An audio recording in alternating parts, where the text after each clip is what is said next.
up, everybody? It's 8 p.m. We're about to start, but I'm going to go get a drink, and then I'm going to come back. So I'll be here in a minute. And then we'll roll.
It's time to do this thing. Let's do it. I'm hoping the audio works and everything is ready to go because, boom, we're on the screen. If it's not ready to go, well then, this is an awkward entrance. But if it is ready to go, here we are. Ladies and gentlemen. That's right, and boom goes the dynamite. Today we're going to talk about Everfest, the brand new set coming out this week. Guys, it's this week. Can you believe it? Dude, it's Friday?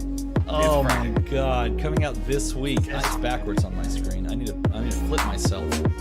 Oh, Guys, I'm so excited. How excited on a level from 1? Let me turn the music down. The music is too loud. It's just ridiculous. Oh my god, that music was insane. But you know what? Tannen is the boss. He said, "Turn the music down." And I said, "Yes, sir. Thank you, sir." Yes, sir. Thank you, sir. I told, hey, when you posted that in the chat, I was like, you know what I'm going to do? Tannen's going to join. I'm going to fix all the screen regions, and then I'm just going to put him, like, right there, super tiny in the middle. If I were, like, just tiny Tannen. Just tiny Tannen. I think that would have been hilarious. A nickname that he's never had. Tiny Tannen. Oh, Tiny Tannen. If you don't know, I didn't have enough facial hair to be on this episode. That's what Tannen says. Actually, kind of Tannen, you need to grow a sweet mustache, man. Oh, that would be awesome. I feel like we talked a lot, like over the course of this year, I feel like we talked a lot about facial hair while we were at the callings, which is kind of strange. Very strange. Tiny Tannen's in here in spirit, but now we're going to talk about Everfest because this set is a few days away at this point, and there's a lot of great stuff to talk about with regards to this set. First of all, hype level for the set. Let's go around. My name's ARMADA. I make YouTube videos about this game and all other games and stuff like that. This is my channel. Welcome. Or it's Kel's channel. I'll pass it over to Kel since you're on my right. Kel, do you want to introduce yourself? Hello.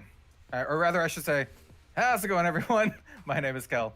Also known as RedZoneRogue. I also talk about Flesh and Blood. It's my favorite game. Just period. My favorite game, and I love it. And I'm so excited for Everfest. But we'll talk about that later. I'll have Bill introduce himself. He's this way for me. Steven's this way for me. Bill's this way. I don't even know where I am right now, but I do know that I'm on ARMADA's channel. Hello, everybody. What's up, Spikes? I am Bill from the Spike Feeders.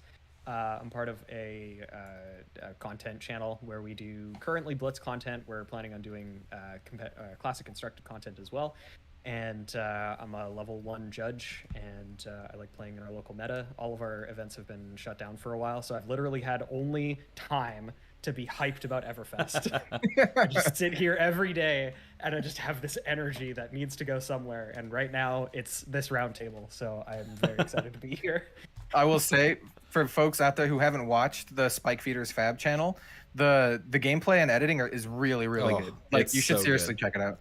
Like seriously. Not only that, but like the fact that it's I love the idea that you take one hero and you just roll with that hero and play it against other matchups. Those are incredibly fun to watch. Don't tell anyone, but I watch them on my drive home from work, and by watch I mean listen to them in the car. But it's great that you edit it in the way that you do, because you talk through everything so clearly that it's very easy for me to just listen to and know exactly what's going on. So super solid work and super solid stuff. Yeah. It's really, really good for like new people or people who are learning too, because everything is very, very clear. So yeah. Yes, Bill, people are saying you're a little bit quiet. I don't know if I can control that on my end, but I turned up my gain slightly on my microphone. There you go. So hopefully that'll help. And I'll just try to project. I was a theater kid in high school, so okay, cool. Were you really? That's cool. That's interesting. Oh yeah, that's a total sidetrack.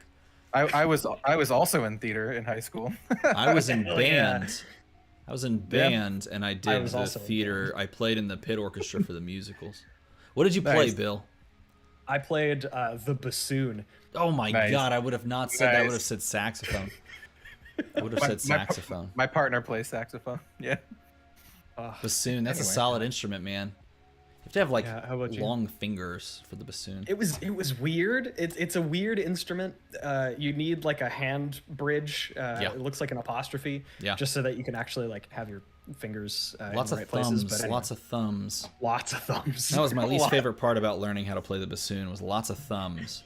No, actually, that's not true. This is totally off the rails already. We're doing wonderfully. This is going so well. No, this is good. All of the half holes that you have to do, the half holes for certain notes. I'm not a crazy fan of half holes, but it's fine. Yeah. Okay, so now that we've talked a little bit about music, I've checked off my band director conversation for today. Let's talk about hype level for Everfest. Before the set started spoiling, and then after the set is spoiled. I am actually in the same spot, I think. But it's interesting because I shifted as the thing went on because of the way that spoilers were released. And then I shifted again after spoilers finished being released and people started opening packs and boxes, which is kind of weird. So I was like always at the 8 to 9 out of 10 hype range for the set. Because for me, I love these types of supplemental sets, like Crucible of War, even from the drop. There were some people that didn't like Crew. I loved it because I love building new things and trying weird combos. And so I knew this was going to be like that, and it is. And so I'm still at that hype level. What do you think, Kel? What's your hype level? I am hype level 10. There's 10 cards here. This is a pack of Everfest. I'm hype level 10. The set's sweet. I love supplementary sets in every card game that I've ever been a part of. Just like Steven said, it's the best place to put like really interesting and weird stuff, and that's what I love. And I love brewing decks, and I love playing with weird, interesting stuff. And so supplemental sets are going to be among my favorite, hands down. And I was pretty hyped going into it, and then I got my pack, and I opened it the day before spoilers started rolling out, and I saw all this stuff, and I was just like, nope, it's still there. It's still there. There's like coppers in the set, and there's a card that's called Blade Runner, and I'm just like, of course there's a card called Blade Runner. I'm just like, I love it. When I saw that, like literally, I guess it was 2 days ago, because I saw that for the first time in my cards here. I looked at this, I was blown away by the fact that Blade Runner's in it, and then I was also blown away that they took my own Visage and put it on a card. Like, how did they do this? How did they manage to nail it? We were just talking about that. Just so perfectly. Literally, multiple people went to the comments section of the video opening this and were like, look, DM Armada, you're on this card. And I'm like, that is shockingly true. It's very totally strange. Is. I also pulled a DM Armada. Look at this. look at I love how we already have like pack pulling memes, and the set's not even out yet. This is definitely going to be one. I also want to shout out this artist, by the way. Alexis Suzani is an amazing artist. He only has like 200 followers on Twitter. You should go follow him. His art is really good. He also did the Amulet of Oblation. He's really, really good at like landscapes. Fantastic artist. So, yes, follow him. He's Indeed. So good. Bill, hype level before and after spoiler season? Oh, I would say I'm like probably in the same boat as Kel. I was at a 10 almost immediately just because of like the theme. I just loved the idea having like a carnival, because then one of the things that a lot of people mention to me when I introduce them to Flesh and Blood is like, oh, it's like kind of dark, and like the theming of it is pretty dark, just in general. But then, you know, you have this carnival where it is a little bit lighter. It can still have that dark stuff. Like, I mean, Steven's preview card, blood in her hands, like that's metal. Yeah, it's really, really metal. So you can have stuff like that, but then you can also have cards like named Macho Grande and have it like fit. So I was just really pumped for that. I was on the train that there was going to be a bard revealed in this. Me which too. Unfortunately, didn't quite pan out, but I'm still holding out hope for soon.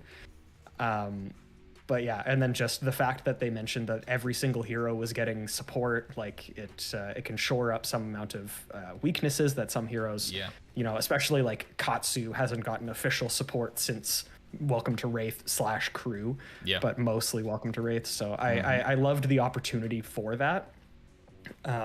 So yeah, I think even after all of that, and even though there was a little bit of a punch to it from the early leaks, which I wasn't super impressed about. I kind of pushed it out of my mind, and I'm still really, really hyped for this set. There's been a couple questions opening it on Friday in the chat about how we feel about what kind of all transpired on Saturdays. Anyone want to throw out their opinions overall on how like the leaks from stores and, you know, box openings and things, what mindset that put you in? I normally don't swear, and I'm not going to swear too much, but it was a goddamn shit show, man. Like, I agreed. I was not happy with it at all, and I didn't share any of it on any of my stuff because I didn't want people to go looking for it. I mean, and it's just like one thing after another, because there was the whoever leaking the legendaries and Fable. There was also Channel Fireball completely separate from that, doing that unauthorized stream, and then I've also heard that some European there were a few others streamed something like 7 hours before that. It was like what the hell? Like, it was incredibly, as a huge fan of Flesh and Blood, it was incredibly disappointing, because I know Legend Story Studios wants cards like the Fable to be found organically by the community and have this like shared experience, and it just completely ruins that. And it made me really bummed. And when I saw that like Steven's card potentially got like leaked, I was like, he's like the only one who hasn't shared his video yet. Man, I was really unlucky. I posted it because I like doing the evening things, because then I get to watch along with other. Like if I post in the middle of the week, and it's like during the day, then I'm at work, so I wouldn't get to share in that whole like feeling. For me, I'll tell you how I felt in general. I was just pent up with nerves. I was like, please don't notice I have a card still. Please don't notice. Please don't notice. And then the more I thought about it, the more I was like, you know what? If like the card gets like shared and spoiled, like deep down that doesn't really affect me personally too much.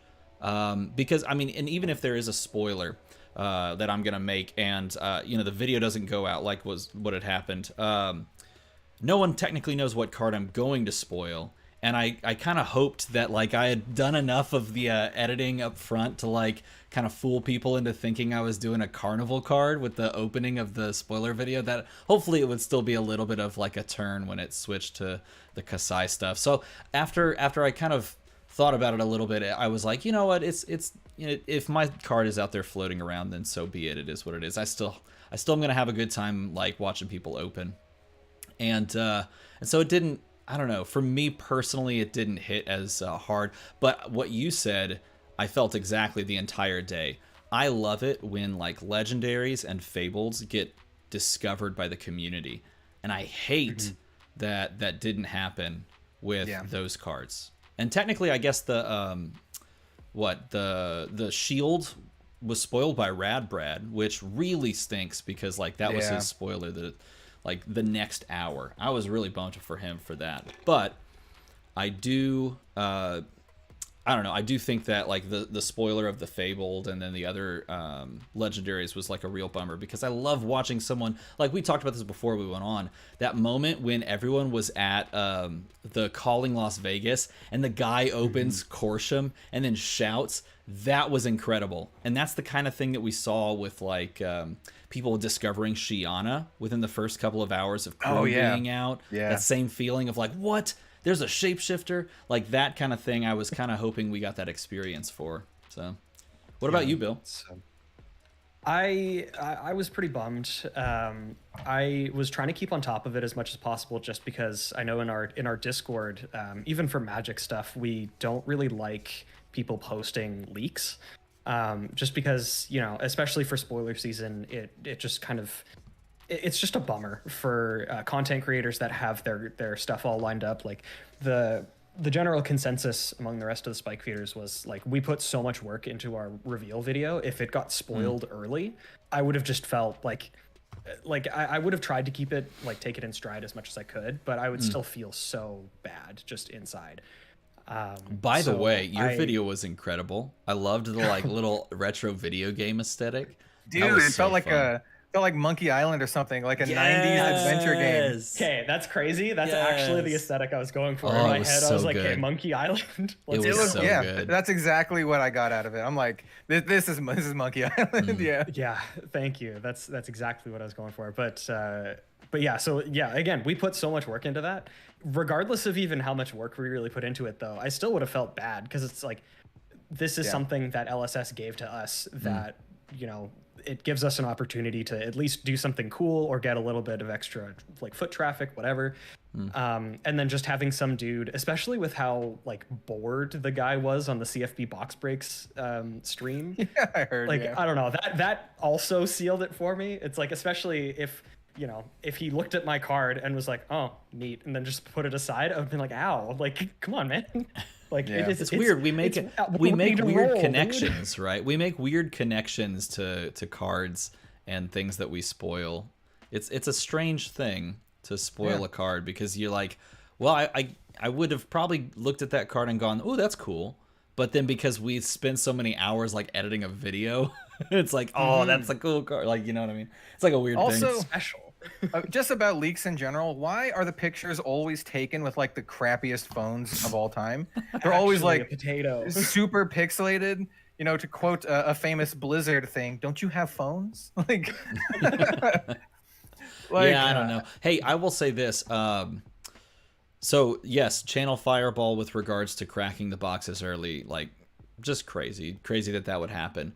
I received a personal email saying, from Channel Fireball, saying, incredibly sorry for the mistake. It was completely our fault. We dropped the ball. We very much want to apologize. And it was personally worded, which was very cool. And so there were a couple people that were like, you know, blah, blah, like, Channel Fireball should do this or that in comments. And to their credit, for those people that were asking and saying this and that and all that, Channel Fireball literally reached out and sent a personal message to apologize for things that happened. And I thought that was really cool, because at the end of the day, I mean, it's, for me, it's just a video of a spoiler card, and that's what I made, right? But for them to reach out, I think that's the right thing to do, and kudos to them.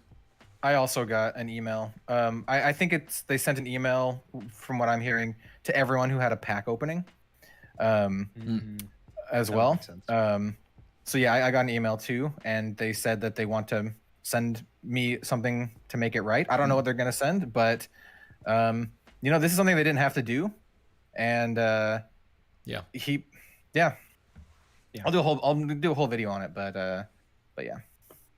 Indeed. Yeah, I definitely respect that, because I mean, you could definitely tell, especially from like Mashi Scanlan's video, however, it was like 45 minutes after the fact. Yeah. You could tell that like he was pretty mortified about it.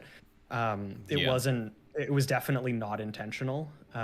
So like, it still sucks that it happened, but you know, mistakes do happen. I mean, they don't want to destroy the relationship with Legend Story Studios, right? Well, also people are human, and it may seem like the craziest mistake in the world, but everybody's gonna have them, and at the end of the day, you've got to, I don't know.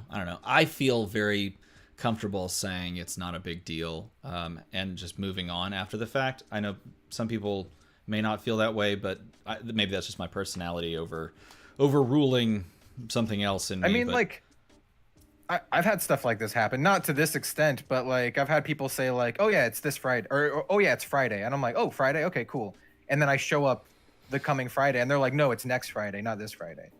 You know, that's what it feels like happened. You know, they're like, oh yeah, you can open it up on Friday, and they're like, cool, we'll do that. but they meant next Friday.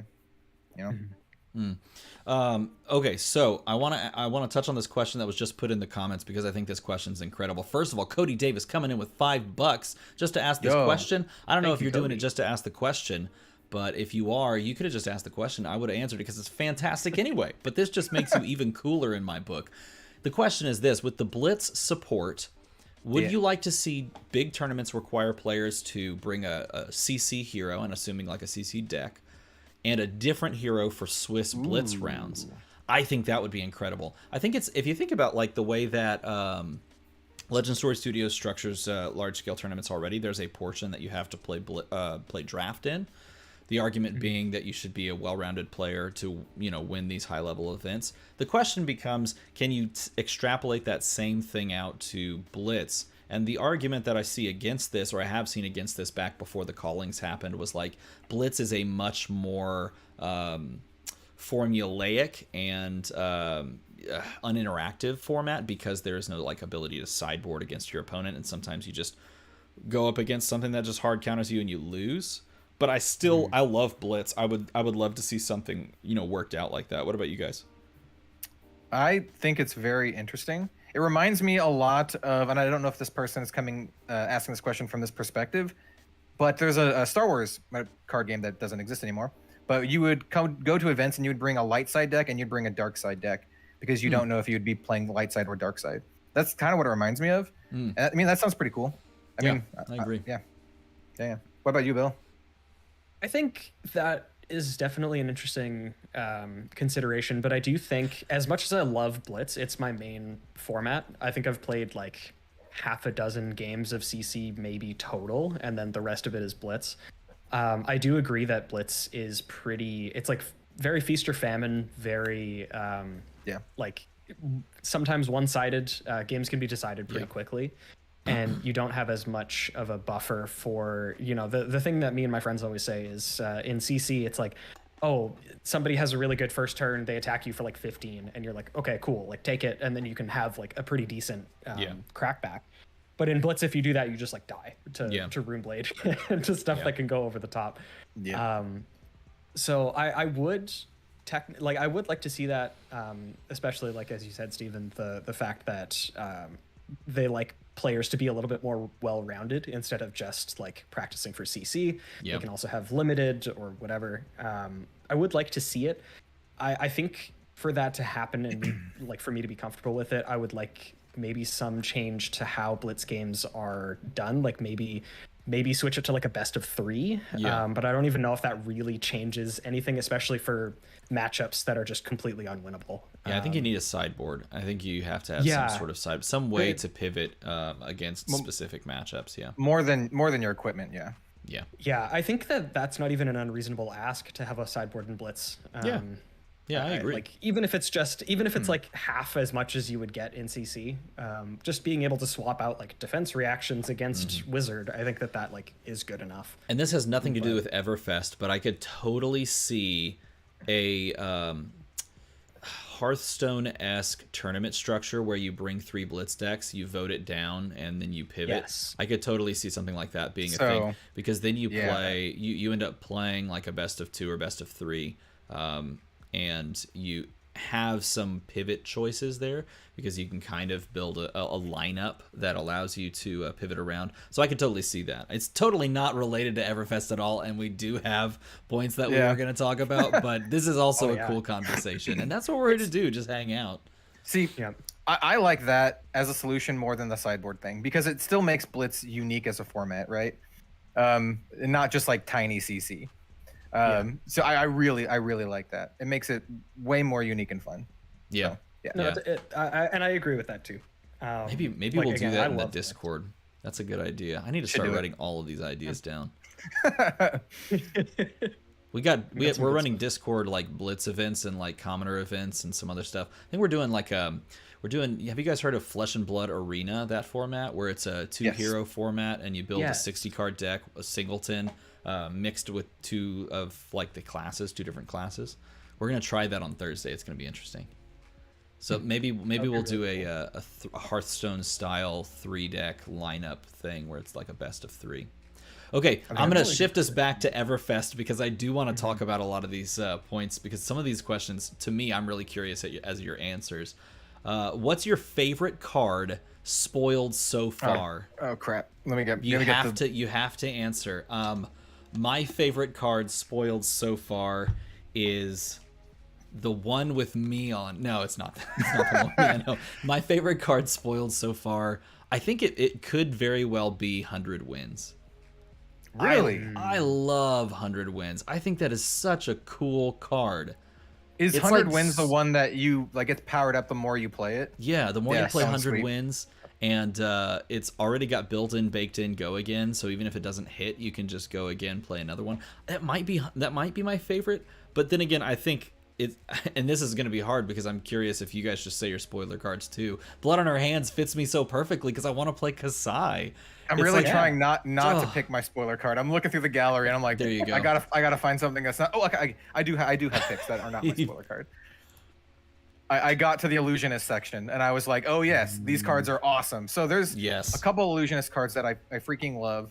I think I'm gonna go with, for now, Fractal Replication. Oh, this card's so good, yeah. It's like everything that I love. It's like everything that Mutated Mass wished it was. It's like cost 0, has like this variable attack, takes the abilities from other things. It's just so cool. It does so much stuff. I love it. And the art is really good too. So it's like the complete package, right?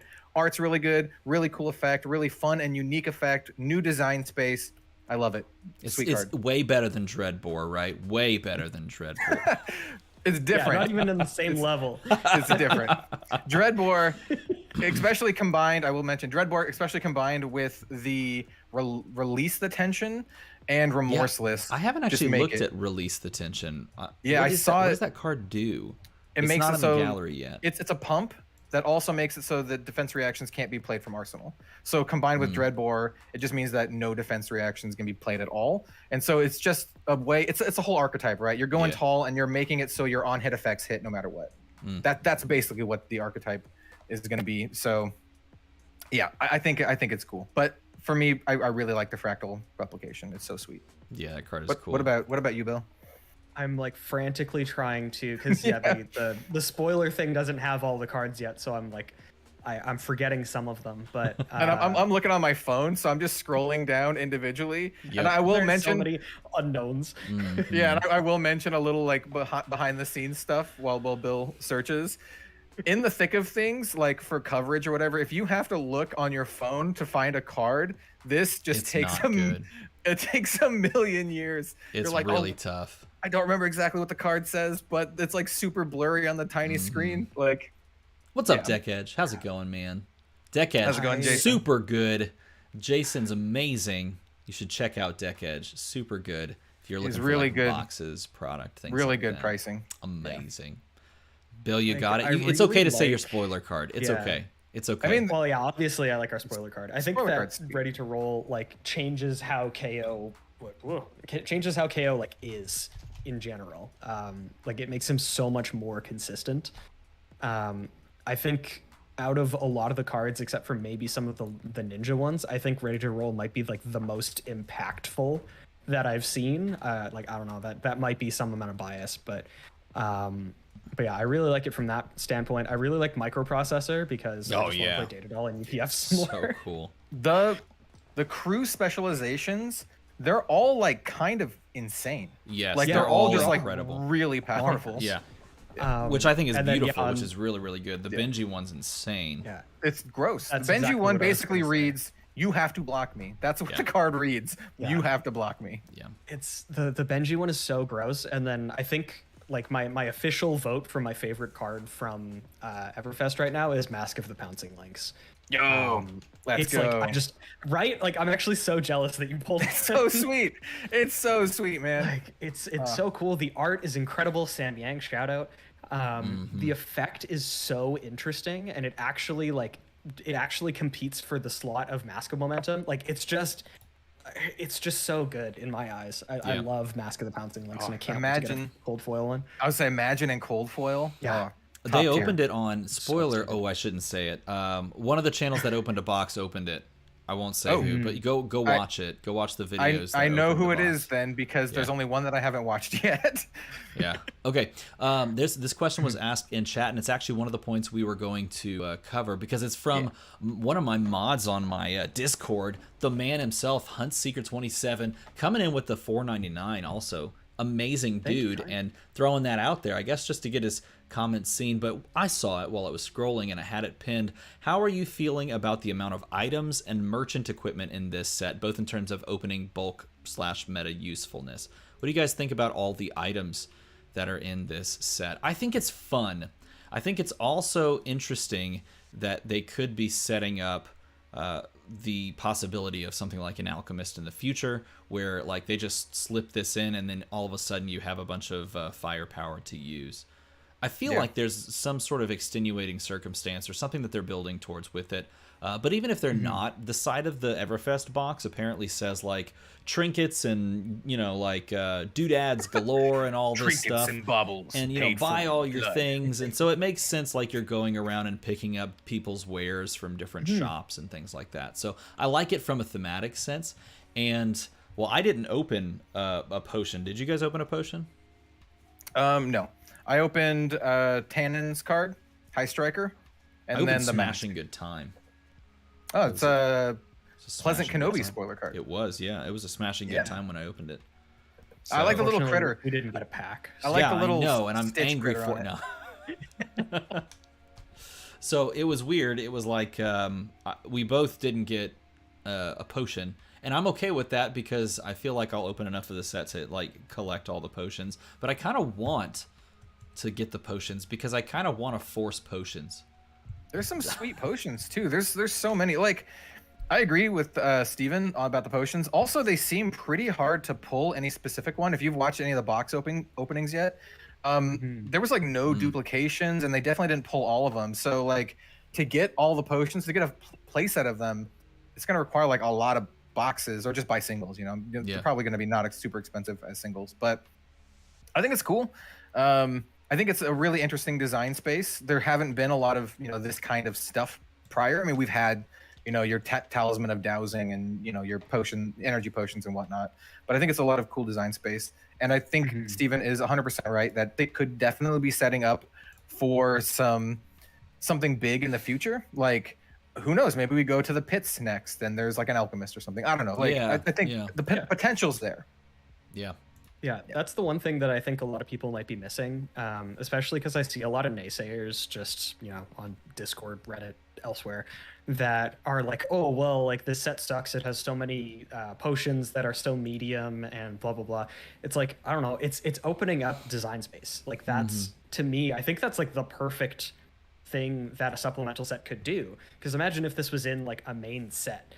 It's like in Tales of Aria, 100%. You could open 20 different potions. Like, I don't know, that feels much worse than having this just be a supplemental set with support for people. And like what if the next set is to the pits or to metrics, and have it be like relevant somehow, where there's like a mechanologist that cares about specific types of potions that like fuel like, I don't know, machines or something. Like there's a lot of places that I think they could go. And I'm really excited for that specifically. Like right now, I do agree that the potions are like kind of medium. There's a couple that are like really, really good just on their own. But I think the support for them, at least even just the idea of support for them, is really exciting. I will say this too. I do think that maybe as a US community, we've, since the beginning of the game, really kind of dismissed more often than not the idea of playing potions. And it might be because we really saw the hugest growth of the US player base during like Blitz announcements and Blitz season, where potions are a little harder to establish. But if you're playing a lot of CC, I feel like you do have a little bit more time to establish a potion or two, or, you know, an item like an amulet, that sort of stuff. So if there are those items that do have very specific benefits in certain matchups, it may just find its way into the sideboard, and then you try to windmill slam it down when you're not getting Briar beat to death, you know? So it could be interesting. It could have some play in the sideboard going forward. I think potions could eventually also just, or, you know, the items in general could have a place, because there's something to be said for playing like a defensive strategy where you just build a giant board and then have an amazing turn. Like play super defensively and build a giant board and just have one massive, disgusting turn. Also, I think they're really fun for casual play and like multiplayer play. Totally. They totally are. Yeah, UPF, these fit straight in. Yeah, I would definitely try some of these out in UPF. I think a lot of them like are really interesting in UPF. Just for like weird niche things that you have a lot of fun with. So I'm looking forward to that. This question was asked as well, and I wanted to get back to this one because this was, I think, tied in. Oh no, this one was interesting though. Should LSS Tom Rose, by the way, $5? People are paying money. I don't know why I love it though. You're great people. You're fantastic, and so we're going to answer this question. Should LSS add time to the length of competitive matches, like 10 minutes or so, to lower the number of draws? In my opinion, draw games generally only need a little bit more. You know what? It's funny that you mentioned that because I was at a local game store. I was at Reaper Game Store, run by Bill, but not this Bill, the other Bill that runs Reaper Game Store. And we were at the Farewell to Welcome to Wraith, which is just a mouthful to say. It was so much fun. And he runs all of his things at 35 minutes, or he did last night. He ran all of his things at 35 minutes. And one of the reasons was he literally said, I found that all my draws got cleared up by adding 5 extra minutes. What do you guys think about that? Interesting. I mean, if there's evidence to support that, I mean, that seems pretty cool. Draws are. I mean, we had no draws yesterday. As someone I did play in one of the calling events. I played in Orlando before I scrubbed out and did coverage, and I did end up drawing, and it does feel bad, like especially when we're both trying to play the fastest. My opponent was Oldham, of course, but it just happens. So it does feel bad. So I understand where people are coming from for this. The downside of this is you don't want events to take like a million years, right? Like there's a lot of fatigue, and events, especially like big events like the calling, last a long time anyway. But 5 minutes, I don't know if 5 minutes is too much. 5 minutes might be good. Yeah. We actually have something where we kind of overshot that a little bit. One of my local game stores for their Blitz events actually has 45-minute rounds. Ooh. And it was for the same reason. They didn't want to go to time, but that's like the reason why. And I'm not trying to like make fun of any of our local players or anything, but they are newer, and a couple of them like playing that makes sense. Oldham. So like Oldham plus new, especially when there's so many like just decision lines and everything. The games do last a lot longer, and as somebody who is more comfortable with the game, it is a little bit painful because I think there was literally, I was playing Ira because I wanted the promo, and I think my round 2 no judgment lasted I think my round 2 lasted 7 minutes, so I was sitting around for like over half an hour waiting for the next round, and so like that felt bad. But there is something to be said about being accommodating for newer players that aren't quite as comfortable in just the ins and outs of the game. So yeah, I agree. That's a good question. That's a good question. It reminds me of a conversation I had with, I forget his name, I'm sorry, but he's the winner of the Calling Orlando who won with Oldham, and I was chatting with him before they did the little interview, and I was just chatting with him about random stuff, and he was saying that he really had to get people to play faster, and he wasn't trying to push them anything, but he knew that his deck would take a long time to get through, and so he was playing as fast as he could and trying to get his opponent to also play very fast. And so if one of the he won the Calling, so it's safe to say he's like a very, very skilled player. Like if he's saying this, then it's probably a good idea to increase it a a little bit. Yeah, Patrick, 5 minutes Bill is good. Patrick says you're a big bully. Oh yeah, no, but I'm a big bully to him specifically. He's a regular in our Discord. That's funny. Sorry for interrupting you, Bill. I just had to tell you you're a big bully. Thanks to the chat. Right. So mean. Bill's so mean. If he's known for anything, it's his cruelty. That's right. No, it's just true. It's just true.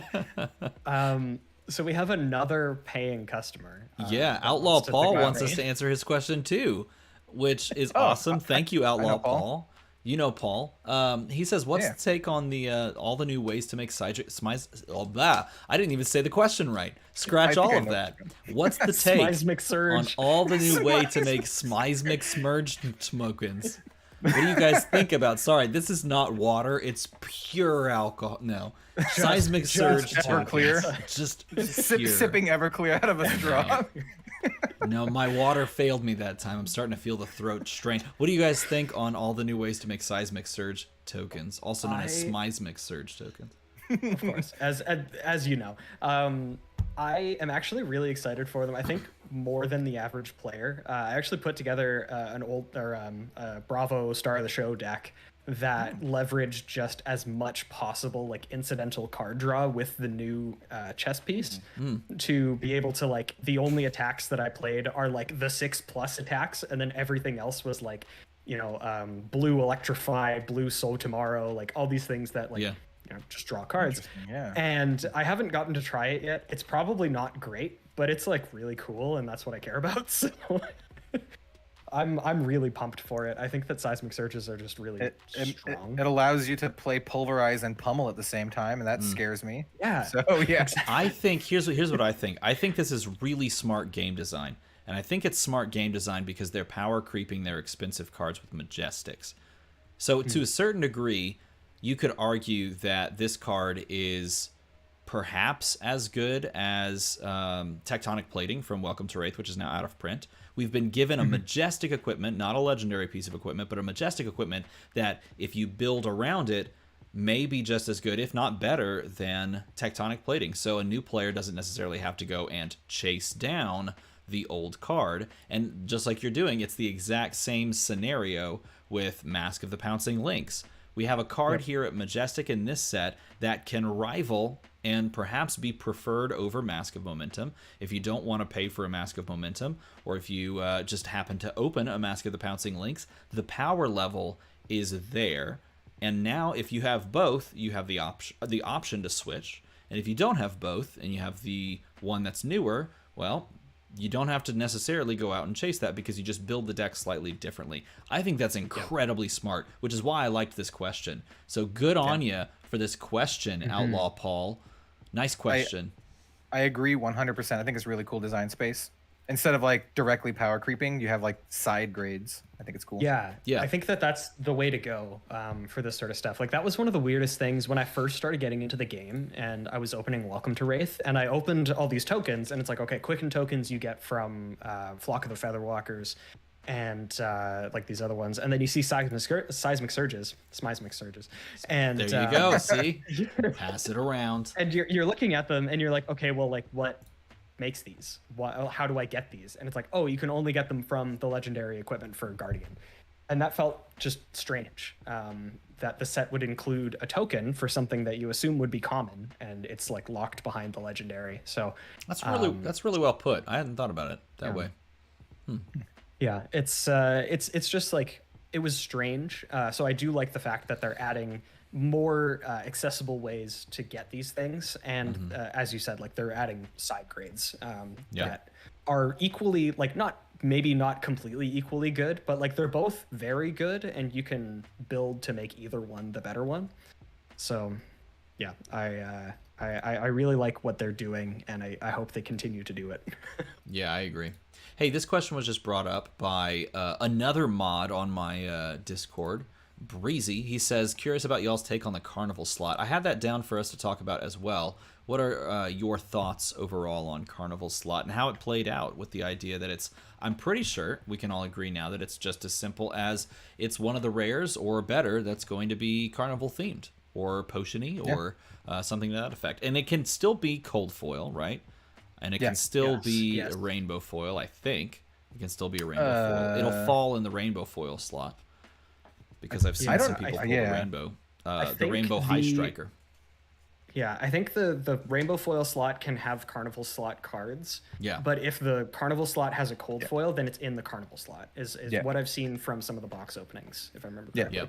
Yeah. I think Steven, his assessment is right. It's rares are higher that are carnival themed, or things that you could win at a carnival, like the items and trinkets and baubles.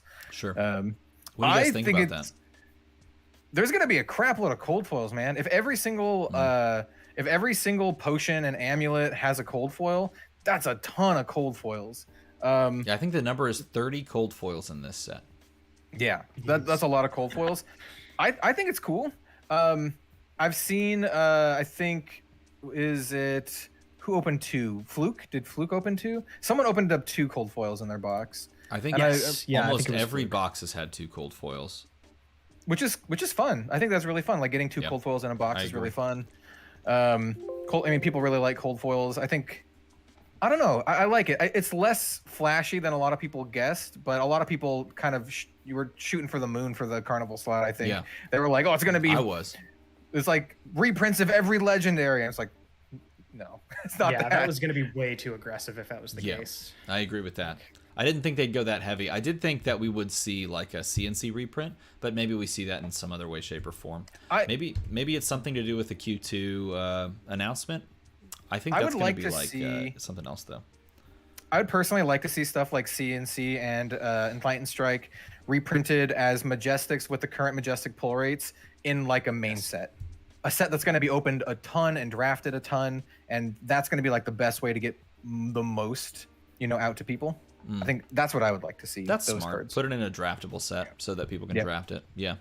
As somebody who just completed their set of foil Enlightened Strikes and foil CNCs, I completely agree. I want people to have more ready access to these cards. I literally don't care if my investment goes down. Like, I bought them because I think they're cool. I'm not trying to flex on people. Well, like a little bit. Yeah, you can flex. It's okay. Just give us a little bit of the. But like, I want people to have these. It really bums me out to see really any person comment like, "Oh, I feel priced out of Flesh and Blood because like the Majestics are too expensive, the Legendaries are too expensive." I saw somebody yesterday on Twitter. I can't remember his name. I feel bad about that, but he said that he didn't feel like he was welcome in Flesh and Blood because his main deck Katsu feels unplayable, and if he wanted to play Prism, he needs Library, and it's like a $350 card. And I just I really vehemently disagree with that. I don't think that Library is a necessary card, and it saddens me to see people have that mindset where it's like, if I want to play a competitive Prism deck, I need to spend X amount of dollars. Yeah. Because I feel like this game specifically has a lot of room for player expression, like actual skill expression within the game, and it's not always completely reliant on whether or not you can, if you're a wallet warrior and decide to spend as much money as possible on your line of credit to be competitive. But or you're insane like me and just buy like 6 cases of every set just because you want to open up everything. And for me, it's a little bit easier to justify, but I understand, I mean, like, I remember how, like I was in college at one point playing Magic, and it was like, I've been in that position, right? Where you'd like, I can't afford to buy 4 Snapcaster Mages or whatever. So I do want people to have all these cards too. That's why I want them printed at the current Majestic pull rates in a draftable set, because I'm sure they will go down in price if that happens. Oh yeah, I mean, the moment they reprint it, it'll go down in price overall. But if they do that in the current model where it's not supers and Majestics, they'll definitely hit. This question just came through. Michael, coming in with the $5, says, "Do you think we'll get a talent-based supplemental set in the future?" Basically, I'm just assuming that he means that we're going to see a supplemental set that includes talent cards, or maybe it's just focused on talents. I think that's a fantastic idea, and one that I was kind of surprised, actually. That's something we can talk about. I was surprised we didn't see any talent cards, and instead we saw more of these, like items make it into the sets. I sat down at one point, and I was going to make a video on this, but I didn't feel like I had enough of the stuff broken down before spoiler season crept up. I tried to chart out all the possible cycles that we could have for each class and everything based on the numbers. And there was room for them to do a run of each of the talents, like the elemental keyword. There was room for them to do like cycles of each of those cards, or 2 cycles in some cases. But instead we see these items. And so I was kind of interested to see what you guys thought about that, because I expected them. And I was surprised to see that there aren't talent cards. I also expected to see talents, but I'm actually happy that there's not. I really like that everything is more generic and all heroes can play them. And it really fits in what they were saying, like there's support for every hero, not just for your shadow or light or elemental stuff. So I really like that. And it gives you reasons to play and test out the old heroes like Katsu, like you mentioned Katsu a few times. So I really actually kind of like that they didn't have talent stuff to some extent. I was expecting some. I was actually really expecting some. To the actual question, I think it would be awesome to have a set like dedicated to talents, like a supplementary set dedicated to talents. But I wouldn't want to see it until we have more talents. Because if it was just like elemental and then monarch talents, that's kind of like, eh. But I would love it to see like once we get a couple more talents in, and then just have a big old set with a bunch of them. That'd be really sweet.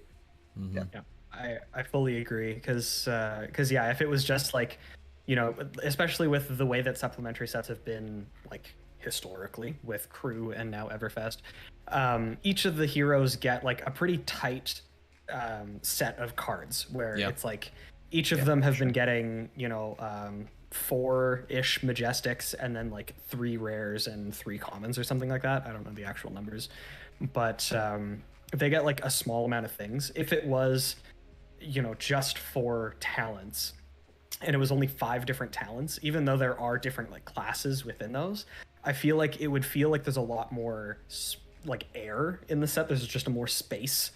And I feel like with supplemental sets, they should feel like maybe a little bit cramped, not too cramped, but still like a decent amount of individual cards. So yeah, I think I'm really holding out hope that there's going to be like a lightning ninja, or like we're going to get wind or something similar. Like we're going to get more elements or whatever. Yeah. Yeah, I think once we've fleshed that out a little bit more, I would absolutely love a talent-based supplemental set. I think that would be so sick, especially because then Lexi would get more support. I love Lexi, so. You know, actually, there was someone in chat that said that they were bummed that Lexi can't use some of the arrows as well, because they're like the more generic arrows seem to be more tailor-made for Azalea. And it reminded me of a question even further up in the chat where I thought was a literal perfect question for Kel, because it was like, do you think Azalea now has enough pieces to feel really competitive? So Kel, do you think Azalea now has enough pieces to feel really competitive? Competitive, but not really competitive, I think, at initial glance. I think Azalea is going to be out of the meme tier now. But I don't think she's going to be top tier yet. Yuki Lee, who was the Canadian Nationals winner who won with Lexi, she commented on my video for Dreadbore and was like, nice to see some more Ranger support, but she basically had the sentiment that it'd be nice to see some more to make it like truly, you know, like A tier or S tier, however you want to rank it. And I agree. I think there's some really nice stuff in there, and I have seen one of the leaked Majestic cards. I don't forget what it's called, but it's sick for a go wide strategy. It's really sick for a go wide strategy, and I think the potential's there for a couple different decks. I think there's a go tall hate bears style deck that just makes it really, really hard for your opponent to block, and then you rely on these on hit effects that are really debilitating. And then there's a really go wide wombo combo deck with that new triple shot. And then you can add in stuff like rapid fire to give all your arrows go again, and then 3 of a kind. So you can string together a turn that's disgusting, where you 3 of a kind and then triple shot, and then maybe if you draw another triple shot, and if you have enough resources, you can just plow through like a ton of arrows. And the Majestic that was leaked it gives you like +2, I think, to all of your arrows for the entire turn. And so you can just do these wombo combo turns. I don't know how good it's going to be, but I think it's going to be fun to build and try. And I think the potential's there now. I think that's like the most important thing. The potential's there now, and it's not just a meme. So that's where I stand. I think that's absolutely true. I think that the go wide Majestic, like you said, is going to be really good. I find myself whenever I play Levia, it's an instant too. It's an instant. I say Levia because somebody asked a question about Levia, and I want to talk about it very quickly in a bit, just so that because they're saying someone with $1 whisper in their ears, let's talk about Levia. You don't need to pay to ask us questions. We will. No, you don't. Here's the great thing: we have so many questions that I'm just trying to like figure out what we're gonna ask next, and then talk about next, because you guys are literally like bombing us with the coolest questions. Like there's one from the card guys that I want to talk about. There's like one down here, the one you mentioned. Like all of these are so cool, man. Good questions. There's so many great questions. We have some of them written down from thoughts that Steven was mentioning before we started. Yeah. But anyway, when I'm playing Lexi, I find myself very frequently wanting to go second, doing the double arsenal, and then cracking perch grapplers to just like have a 5 or 6 wide turn. And so with the addition of that new Majestic, just getting +2 on those, even if it means I can only do 4, it's a buff of 8 total across those 4. The fact that it's an instant is so sick too, because they don't see it coming. You can just pop it down after the declared blocks. Exactly. Oh, it's so sweet. I'm really excited to see how she plays now. Like I'm really, I don't know. I really want to have these cards in hand so that I can start to really absorb them in my cerebrus, so that I can like really figure out what they mean for the strategies that I like.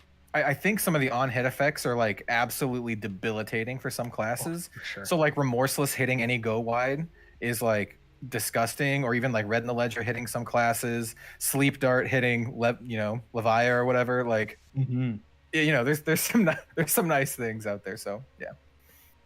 Man, so many good questions. Okay, I'm gonna do the one from the card guys previously up towards the chat. Said, what do you guys think about the heroes being printed in the Majestic rarity? I think I don't know, I feel kind of torn on it, because like the Majestic rarity does mean that less people are going to, on average open that specific one, but it doesn't necessarily guarantee that, because they can mess with the pull rates on certain cards, right? So they could technically change the pull rate on that specific Majestic towards others. But I want to know what you guys think. What do you think about that being Majestics?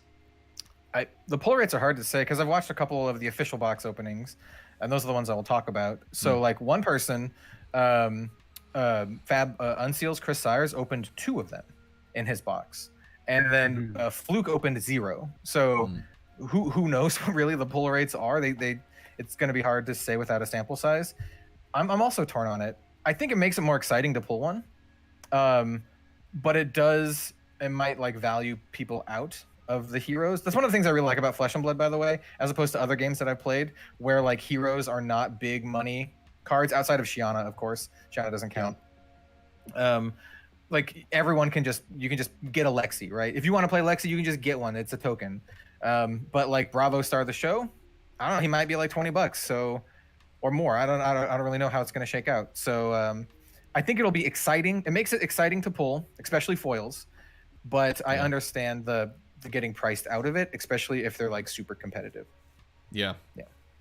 That's something that I actually mentioned in one of our group chats when we were talking about just the preview season and everything. I mentioned to Kel that I hope that they don't do the same thing that they did in Everfest, where they have tokens in like the common and rare slot. And you had already opened your pack. You had opened a Frostbite. And you were just like, oh, that's weird that you say that. So I kind of have that thought. I will say for these, by the way, they seem to be really rare to pull. Out of all the boxes that I opened, I've only seen people pull tokens a couple times and never like a lot of duplicates. So these do seem to be hard to pull, at least. So you're not going to be swimming in them. So at least there's that. So that's nice, at least that they're like short printed, probably even maybe a little bit more short printed than they were in Crew. And getting foils would be cool, by the way. I would love a foil. Foils, that's the one thing that I am very excited about, to have them in the common slot, is to get like, foil Spectral Shields, foil. Yeah, it feels really good to get foil tokens, which is a weird thing to say, but really does feel good. I kind of wish they just didn't do the normal tokens and just only did foil tokens, right? I agree. I think that for me would be the optimal situation. But yeah, so for the heroes as well, I kind of feel the same way. I think that right now the only hero that should be in a non-token slot is maybe Shiana. And it's To me, like it does kind of feel bad, especially because you're technically pricing people out of a hero, but it's kind of like the Fableds, where she's kind of a meme hero, and the Fableds are like kind of meme cards, like they're collector's cards. Well, they did the same thing with crew for all of the rare heroes, right? So everyone except Shiana, and so now they're doing it in the Majestic slot. So they may just have moved it around for, you know, the variety's sake and to keep people on their toes. I wonder.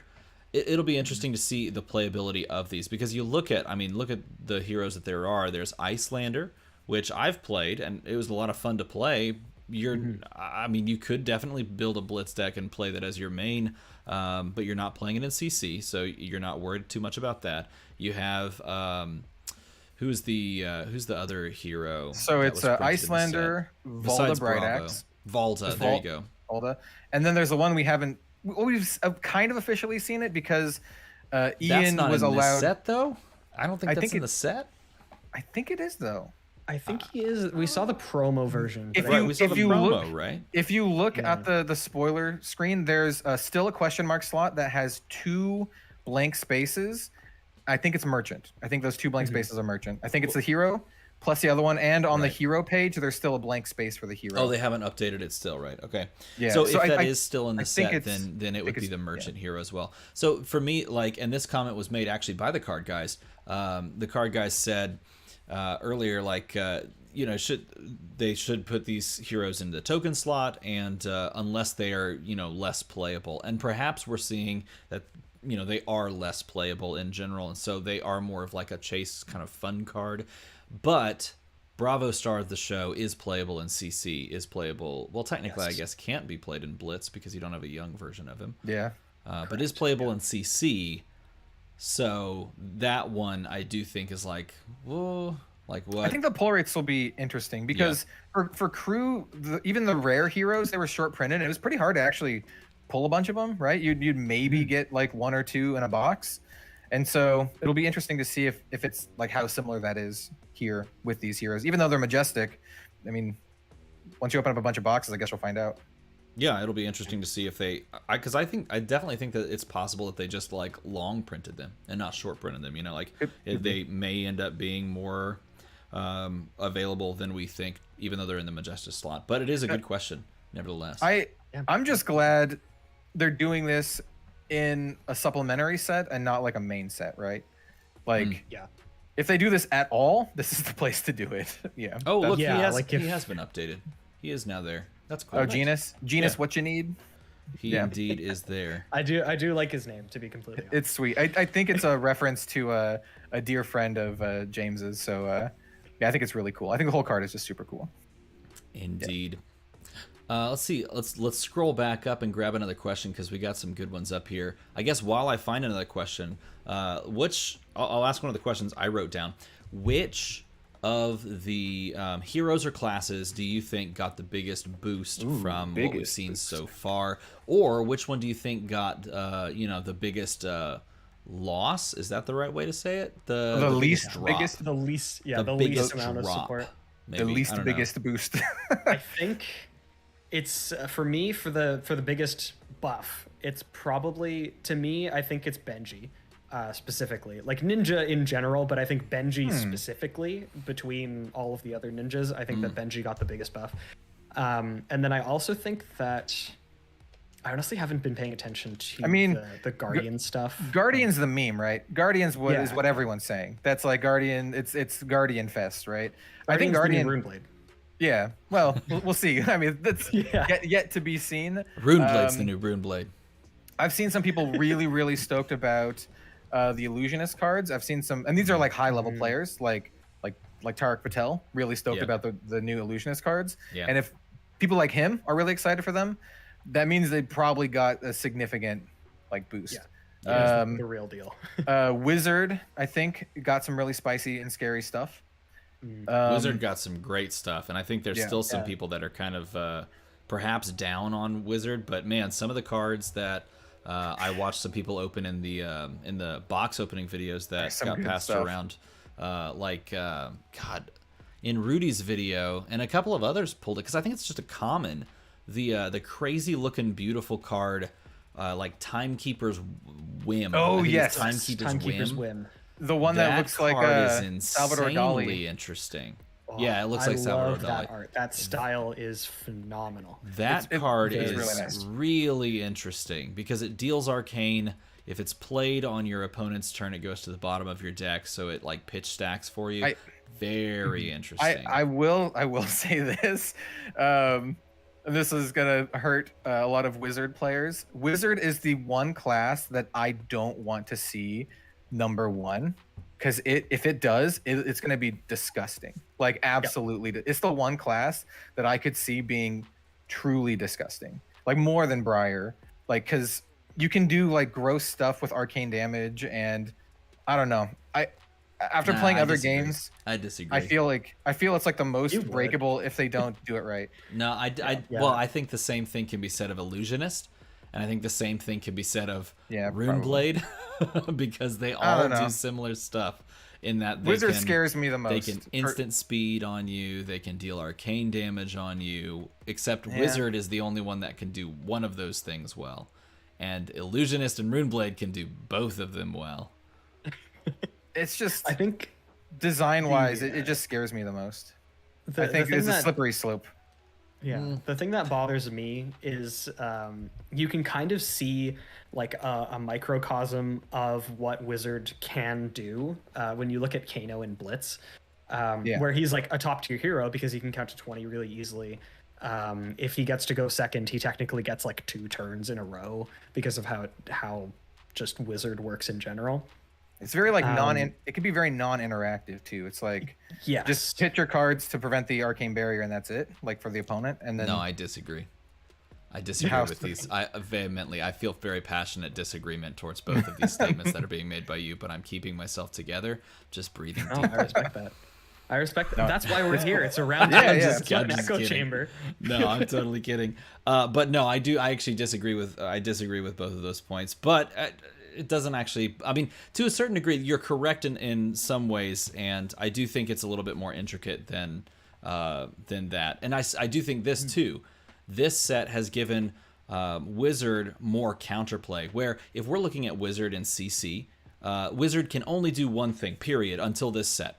They can only do one thing, and they can only count to whatever number you're setting it to, because there is no counterplay card, right? There is no like suite of cards that I can sideboard in. No, I'm just gonna play these whatever number of cards, and I have like a handful of sprinkling, and then I'm just gonna see if I win or if I just explode. Because again, the counterplay is, if I'm sitting across a Wizard, how many null rune? When do I pitch to stop? When do I expect them to try and go off? Do I want to force cards out of the hand now? Do I want to play a large attack? So there is a ton of interplay and a ton of choices that you have to make as the opponent. But for the Kano player, you're like, all right, if you attack me right now, I'm probably either just gonna die or have to pay all my cards and then die. Or win. But now Wizard players may have some counterplay because of some of the cards that we've seen in this set, like things that can destroy spectral shields or auras. People aren't getting me wrong. I'm not saying it's like that now. I'm saying it's like a slippery slope and could get to that point with just how the class plays. And because I've played other games with stuff like this. Like it's not even a TCG, but like in World of Warcraft, it reminds me of like what was it? The Pyro Mage, where you can just the one that lets you cast any spell at free, and then you could like one-shot people. There's one point in time where you could just literally one-shot people, and that's what it reminds me of. Outlaw Paul said, "Oh, I'm so sorry, Bill. You keep getting cut off. Go ahead, man." I was just gonna say, I think that my comment is as well more of a detraction on Blitz as a format, and not so much as Kano. I think that Kano is just set up to take advantage of the style that Blitz affords, where it's just like, you do as much as you can as quickly as possible. And the less amount of counterplay, the better, because then you don't have to worry about all the things. In CC, I think that Wizard is really interesting, and I think that Wizard has a lot more pieces to work with now. But yeah, just it's Kano in Blitz is annoying to play against, but I think it's mostly because Blitz is imbalanced. I think what you said we can both agree on. I think that's very accurate. There was There's a reason they gave him less health. Outlaw Paul says the guy who did 21 damage turn 1, and I'm like, yeah, exactly right. I mean, you're right. In UPF, when I died first, I definitely the threat. I mean, there. You're the wizard. Spoiler though, right? alert! Spoiler alert! I shouldn't have attacked Kel. I know his never suffer a wizard to live. That's what his mantra is, which is smart. That's a wise choice. That's a wise choice. Yeah, Scour is the card that I was thinking of. Spoiled by Arsenal Pass. This card is incredible for like sideboard in on specific matchups. This is the kind of card we just didn't have in Wizard. That's the design space I really like for Wizard. I love Scour, and that's what they're gonna do. That's what they provide pivot cards or sideboard cards, and now the class fundamentally shifts a little bit to not just be combo centric, but I could sideboard this in, I'd have a little bit favorable matchup. That means I can play the matchup slightly differently because I have a card like Scour. It's not just about I'm gonna burn you out in as few turns as I can. So this is the set that allows heroes and classes to change. Though they did get stuff like that though. What was that card called? That fire card that Arc spoiled.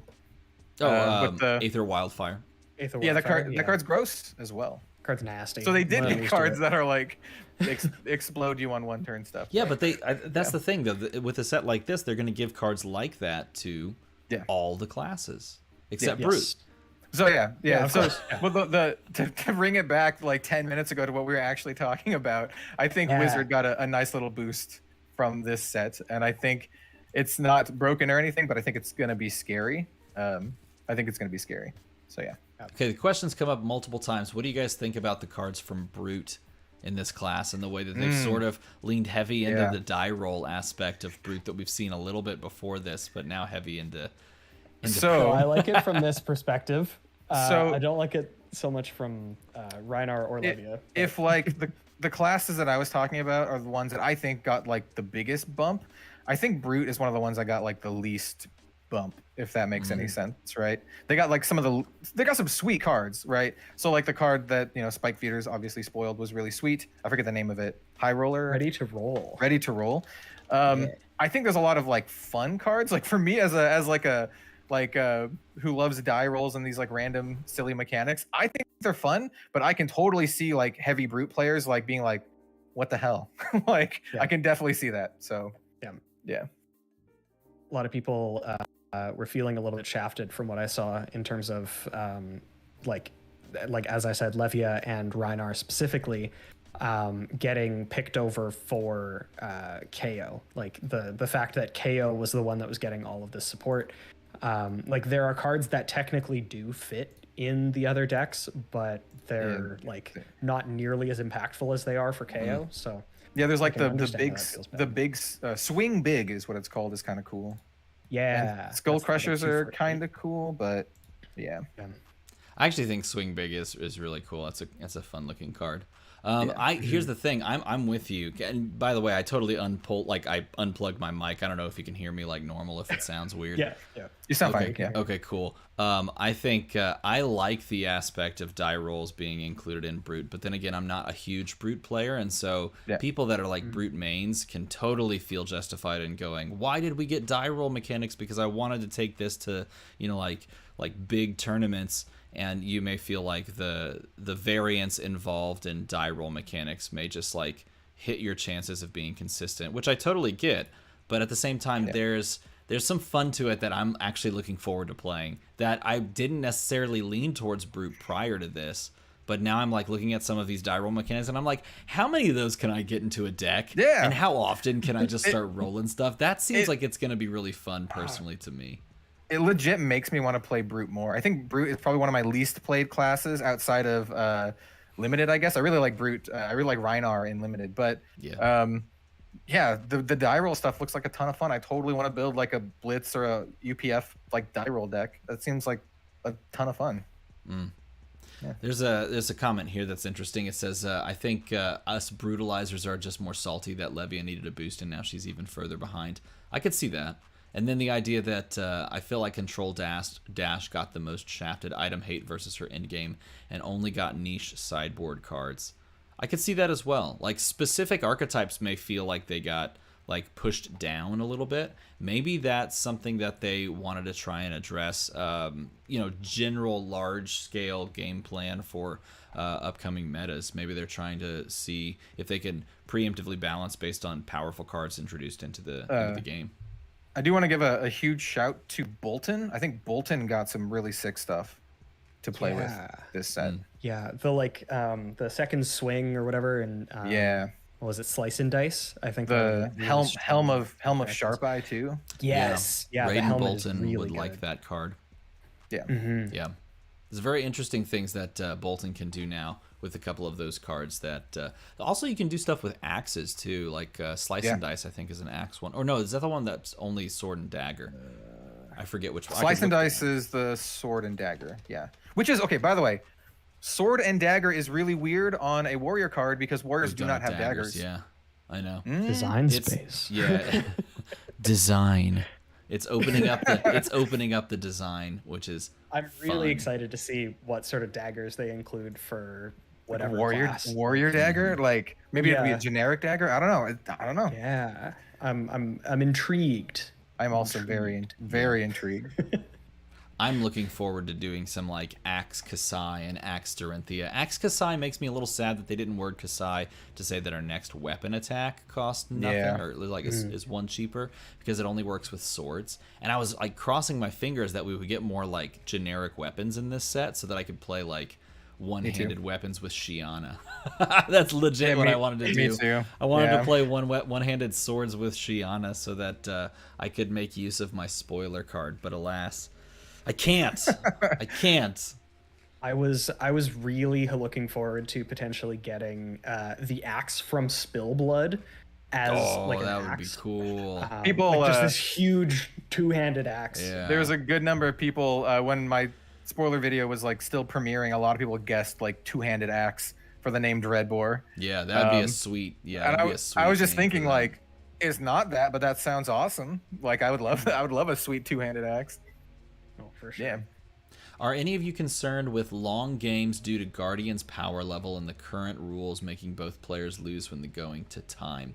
No, because I think the more that people play it, the more polished they'll be with decision making on the highest of levels. And I think that's where you really want to be concerned about your time usage because that's where it matters perhaps the most. And so for me, it doesn't affect. I wouldn't worry about it as much, I guess I should say. But perhaps in like an Oldham v Oldham matchup where someone's having to decide, am I gonna take the initiative right now or am I gonna play control? Then it starts to be worrisome. But I do think that as players continue to play, it does speed up the decision making process. It'd be also interesting to see just how controlling and slow these new Guardian decks are going to be. They got some really heavy hitting stuff in Everfest. So yeah, that's one of the things that I'm interested to see because like they are printing a lot of Guardian stuff, but the Guardian stuff they're printing is like really aggressive. Like they're not printing that many control things, especially like with Seismic Surges. Like they just printed a 10 cost 14 attack thing. But Seismic Surges are more available now than they really ever have been. So that 10 cost thing, you're not waiting for an opportunity to play it. You might still be, but theoretically, you don't have to wait for it. You're just like, okay, I'm just going to pulverize you. I'm just going to do it right now, attack you for 14. What are you going to do about it? So it's possible that Guardian actually becomes more aggressive and more front, like top heavy. And I'm excited to see if that actually ends up panning out. Because I just think that's a really cool idea for that class in general. I just know that go ahead, Kel. I'm just gonna say I'm definitely gonna get killed by a pulverized pummel this year. 100%. Sure. It's gonna happen. Yeah. We'll just accept it. Just accept our fates. Yeah.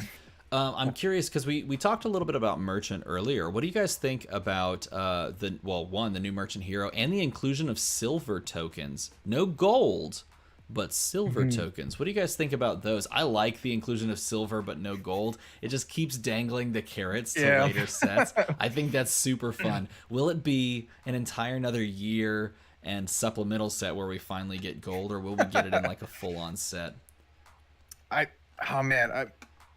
I just speculation abound in my head. I'm just like, gold. I don't know, not metrics. The pits, pits. and dirty money, and I don't know. I could see stuff like that.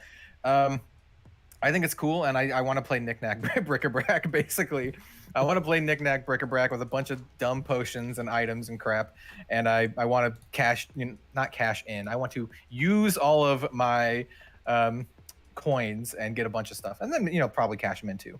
Yeah. But, Yeah, you can cash out. That's the. I actually have not seen cash out yet. I've heard that it's the other majestic generic, but I haven't seen. That's a card. Yes. If I remember correctly, I don't know if this has been officially revealed or not. It might be a spoiler card, but it's really hard to keep track of what's what in this season. So if I remember correctly, it's a generic majestic, and it's the card that was teased on the official LSS Twitter, or the Flesh and Blood Twitter, that allows you to destroy equipment, and it allows you to destroy any amount of, like, it's gold, silver, or bronze tokens, or copper tokens rather, or weapons or equipment you control to make. Is it draw a card or make a silver? It might just be equipment and weapons to make silver. And transmute all your gear into silver. Yeah, it allows you to basically take everything to the shop and be like, here, buy this. I think that's cool, and it just makes me want to play. Makes me want to play more weird merchant crap in like UPF. Yeah. Yeah, right? Yeah. Yeah, no, most definitely. There was a question that was asked about Arcane Lantern. Do you think Guardian is going to be the only class that uses Arcane Lantern for their offhand instead of like like a shield? I could see it being used in other classes as like a failsafe because they really don't want to give up. I'm trying to think of an example. They don't want to give up like Snapdragon Scalers or something like that. I could see that being something used going forward. I also think it depends on the prevalence of like Wizard, because Wizard's the one where you really sub in a lot of your arcane equipment, right? Yeah, I think I could see some amount of other classes playing it. I don't know that it's an overwhelming majority right now, especially because some classes just really don't have a good like lone one-handed option. Yeah, I'm just trying to think like, like warrior, like one axe is kind of lame, one sabers, whatever, one Kadachi, like one Kadachi is probably the best case out of those, but maybe I don't know. Brute with claws, like having a single claw. They don't play off of each other as much, so like maybe if you really needed to be defensive, but that's like hard against what Brute needs to be. I could just imagine like flavor wise, like KO have a claw and then just holding up this lantern. Hello. Is there a class that doesn't care about their weapon? I was also trying to think about that too. Like, most of them. I was gonna say Illusionist, but not really with how sick Luminaris is. Luminaris is like gross. Yeah. It's like game changing. Absolutely.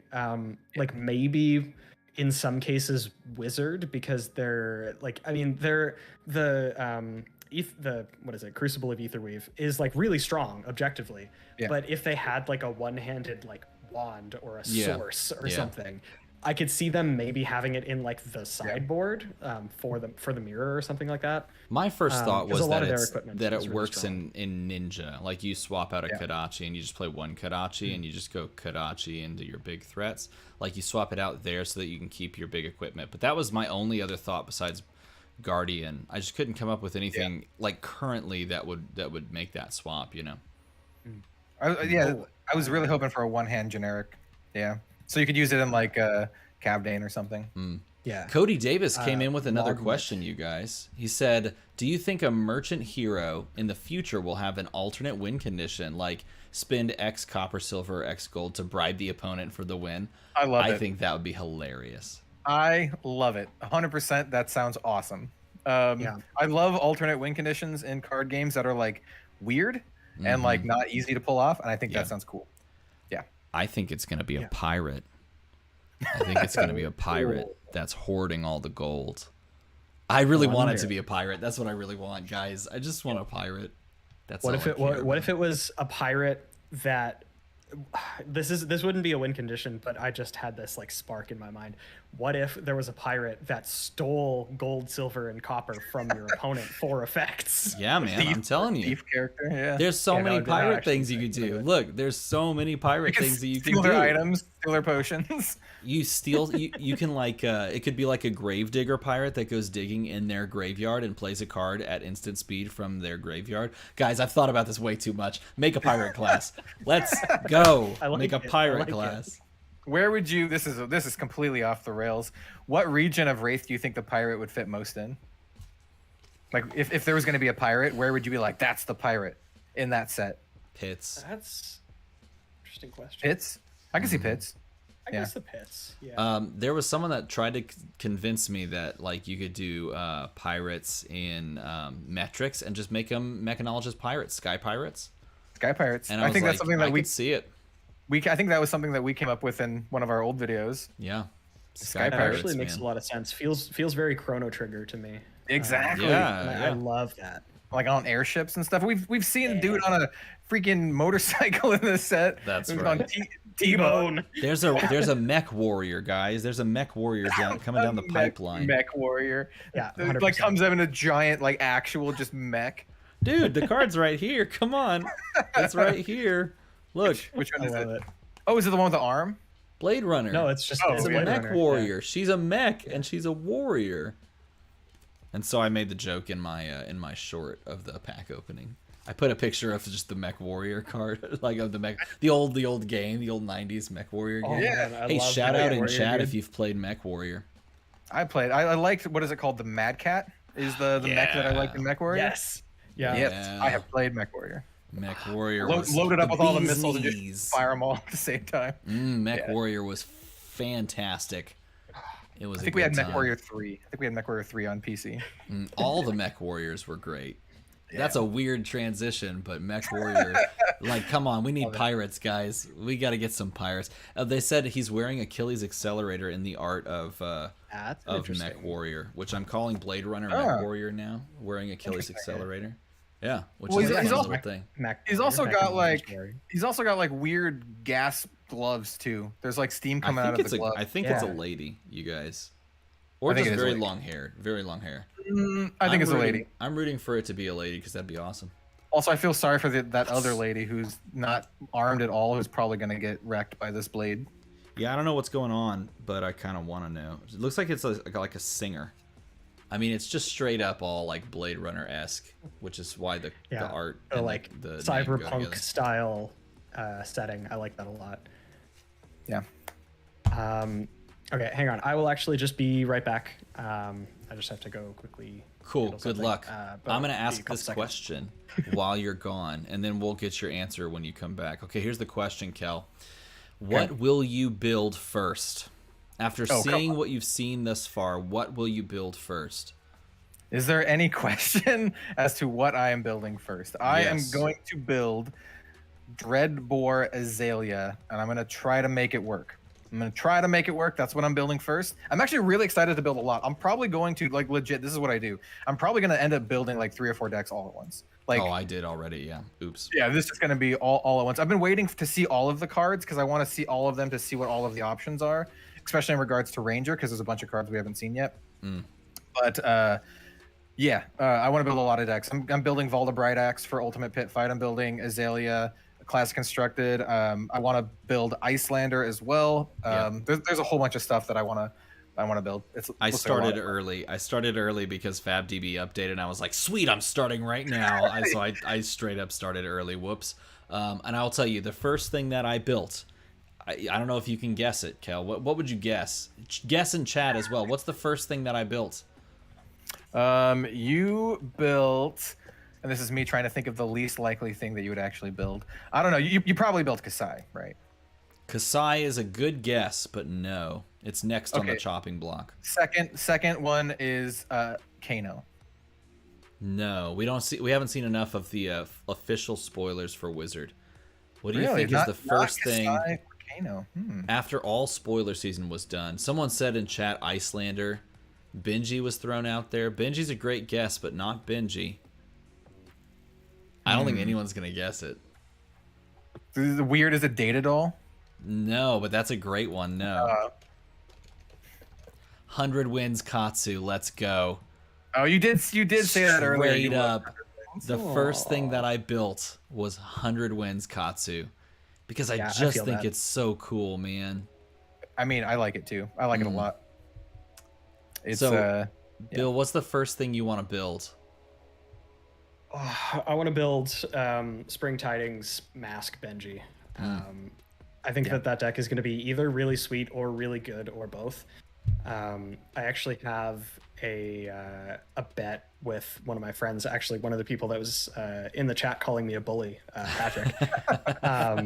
I was like, I don't know. I think that this specifically, like Spring Tidings and Mask of the Pouncing Lynx, could potentially make Benji like CC viable. I think that it allows him to maybe put out enough damage, even with the huge downside of starting at 17 life. But he was like, yeah, I don't think that's possible. And I was like, okay, well, I am going to try to slap you to death with Spring Tidings. Yeah. Like I said, CC once it comes out. That card basically reads, you have to block me. Yeah, basically. It's so good. It does. You definitely have to block. Some people in chat are saying Cav Day and Icelander because I already played her. I was thinking after all spoilers actually came out and Icelander kind of happened before spoiler season. But for me, it was 100 wins Katsu. But I do think Benji is on my list and Kasai is going to be the next thing that I build because you have to. You just have to, right? Yeah. Oh, absolutely. I think Kasai is going to be really sweet. Yeah. And Dreadbore Ranger is going to be a thing. I'm gonna give it a shot. Pun intended. I'm really excited to get my my cold foil Dreadbore so that I can try it out. Yes, I'm really excited. I want to build that's the thing with Ranger. I'm probably gonna build like 2 or 3 different like archetypes for the class, and because I want to do the go wide thing. I want to do the wombo combo go wide thing. Probably won't use Dreadbore for that. I will probably use Death Dealer because just drawing cards is so good off of triple shot. Yeah. That's probably what I will be doing, but for Dreadbore, it's going to be more of a go tall on hit kind of thing. I'm really excited for that. Yeah. I think that was actually my last question written down. I think we've covered everything, you guys. We've reached the end of our journey, unless someone puts a question in chat. I guess I could ask chat a question. Most of the questions that we talked about that were asked in chat were also on this list. How about what is your favorite art that you've seen so far? Because there's some really, really good ones. Like I'm not tough. Even, no joke, this might be like one of the best looking sets that they've ever done. There's such like fantastical art. There's the Aether Wildfire, the Mark Poole artwork. People are gonna love that. There's Mask of the Pouncing Lynx is one of my personal favorites. Sam Yang is fantastic, and this art is cute and awesome, and I love it. What else? There's some of the I really like Winds of Eternity. I put this on the screen right now. Winds of Eternity is beautiful. It's just like the way it's structured, the way it's sort of laid out. I love when they tilt the perspective on it so it's not straight left and right, and that it's like got the little 45 or the 33-degree angle one way. Spring Tidies, we're already talking about how pretty that card, or how good that card is. That card is beautiful. The colors used there. The Illusionist cards. Fractal Replication, Miraging Metamorph. Crown of Reflection. Oh god. Yes. Card is just beautiful. Fractal Replication, maybe my choice actually. Now that I think about it, like foil. Oh, it's gonna look so sweet. The playmat for this looks incredible. Fractal Replication. For favorite art, honestly, is maybe some of the talismans. The talismans have phenomenal art. There's one that isn't currently on the spoiler list, and I can't remember the name of it. But it's on like a really black background and has like a green gem inside of like a semicircle. Oh yeah, I saw that one. I would describe that as very clean. It's very clean. It's just art. It's so crisp. It's something about it. It's really satisfying. I love the art on Healing Potion. Oh, me too. Yeah, that's a good one. Potion of Deja Vu. Potion of Deja Vu is fantastic. Not gonna lie here. So I'm currently working with an artist to do a new piece for my channel. It's Flesh and Blood artist.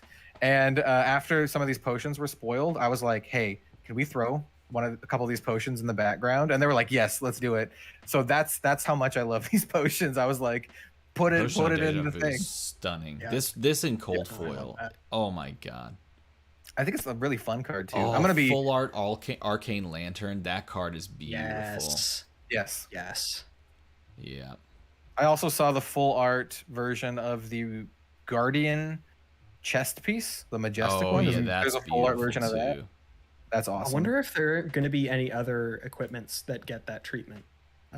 I would lose my mind if there's a full art like Dreadbore. Just saying. Is this weird? I actually really love the art on this Rounds on Me. This Rounds on Me is awesome. It feels so like it. good. Yeah, like it's structured so well. The one issue that I have is that Briar's face is a little bit off. Something about it just doesn't quite match up for me. I honestly don't know what it is. Is it like her I do lip? love it. It might be her lips. They're maybe just a little bit too square. They're very pronounced. I don't mind that. Yeah, it reminds me of some anime fine. styles. It's like the only. I think it's like a personal thing. It might just because she's also the only character that has like very different colored lips in the picture too, so it stands out. But largely, like 100%, I love the art for this Rounds on Me. Potion of Luck. This is a good one. Someone said that in chat. Yeah. The potions are really sweet. Yeah. What else is good? There's some weird potions. The Amulet of Echoes has ears. It's like a bell with like freaking ears on it, and it's just really creepy. It looks like something. It looks like an item you'd pick up in like Bloodborne or something. Yeah, it's got some. There's some weird stuff. Yeah, but I like that about it. It makes it distinctive. I think Icelander. I think Icelander. The design for Icelander is really beautiful. Really nice. Well, Steve Argyle knocked it out. Yeah. No, seriously, yeah. Phenomenal. It's a hero you look at and you want to play. You know, you're like, oh my god, that's so beautiful. I'm gonna play her. Yeah, there's just some really cool, like Talisman of Talisman of Recompense reminds me of like one of the sculptures from Beetlejuice that come to life and like attack him. Yes. That's what I remember. Actually. My final shout out for really great art that is going to look fantastic in cold foil and is also metal as just all hell is Vexing Quillhand. Oh yeah, that's dude. good. When I looked at it again and I saw that the hooks were actually like in the arm. Oh dude. It looks like that's Chain's hand. It looks like that's Chain writing. Oh, I have to go look it up. Look at it again. Swarming Gloom Veil reminds me of a card that you would see in like Yu-Gi-Oh. Which one's the Swarming Gloom Veil? The Majestic, the Runeblade Majestic with like the clearly anime character with the largest shoulder pauldrons in the world and like the rune chants all around. Yeah. Yes, 100%. It's so good. I see exactly where you're coming from with that. It does look like our Yu-Gi-Oh card. Yeah, Timekeeper's Whim. We talked about that earlier, but then we don't have that like a picture of that on the database yet. You know what? I love Vexing Quillhand because it also looks like they're wearing like emo gloves from like the mid 2000s. Yeah. They're like emo gloves, and then yeah. It's really good. Tri-Shot even a cool piece with the use of blues for the moonlight. Yeah, it looks cool. Yes. I like the Tri-Shot. Lots of questions arise when I look at Tri-Shot. Like, why do they have like a gas mask? I'm just very curious on a lot of this. It looks like Azalea. It's hard to tell. That is Azalea. They're using Death Dealer. Why does Azalea have a gas mask? Like, I don't know. I'm just curious. She's smart, man. She knows what she's doing. She's going into that. She's gassed it up, probably. Bima did the art. I'm gonna email Bima. Bima, tell me, why does she have a gas mask? The bow also has like a laser sight on it, which is in Take Aim. Yeah, it's in Take Aim as well. So you look back at Arcane Rising, it's been there that whole time. This question was asked. Outlaw Paul coming in again, saying, "How would you guys go about building new Bravo?" I know who can take this question. The guy right below me. Bill. Oh, that's me? That's you. Yes. So right now, my plan for building the new Bravo is to literally just slam. I can't find my third one, but I have all three of the pulses in cold foil. Nice. So that's my base. Boom. I'm starting with that. and probably doing just some clean split of elemental stuff, and a lot of the actions that just have like, if this is play from arsenal, draw a card, or like honestly, I think with the new chest, like Tome of Harvests becomes kind of insane. Yeah. And stuff like that. Like, I don't know exactly how frequently I'll be triggering his ability. I think I saw somewhere on one of the discords that they had theory crafted a list that triggers his ability like 90% of the time, or some ridiculously high number, which I think is cool. But I think just having the breadth of being able to have all three elements gives you so much room to work with, and makes it just a very interesting deck. What boots did you go for? Did you go for like time skippers, or did you go for like the mage masters? I'm just curious on the boots. Sparkly cowboy boots. Yeah. Sparkly cowboy boots. Yeah. Actually, it was really funny. I put together like a spec list for it and posted it, and that was like the one thing that I forgot to add was boots. And so the only feedback I got on it was, "Oh, barefoot bravo. That's really brave." I'm like, please forgive me. Please call it barefoot bravo from now on. That would be sick. By the way, Breezy did mention this, and I totally forgot about this. The pits does have toxic air. It's actually in the lore. And so it would make sense for you to have gas mask. Maybe she's hunting someone that's been around toxic air too long, or in a pocket of it too long, and now they're all affected by it. Hey, we got one more question, and I'm going to ask it, and I forgot the question, so give me a moment. Dang, why did I forget the question so hard? Steven's lore book in the background. I'm just like, look at that lore book just sitting there. What was the question? I need to think about what triggered the question. Look, everybody, if this happens to you frequently, just step back a few steps. Do what you were doing when you thought of the question. And it worked. Yes, it worked. Okay. Easy. All right, last question. And you at home can play along as well. Here's the last question of the night before we sign off.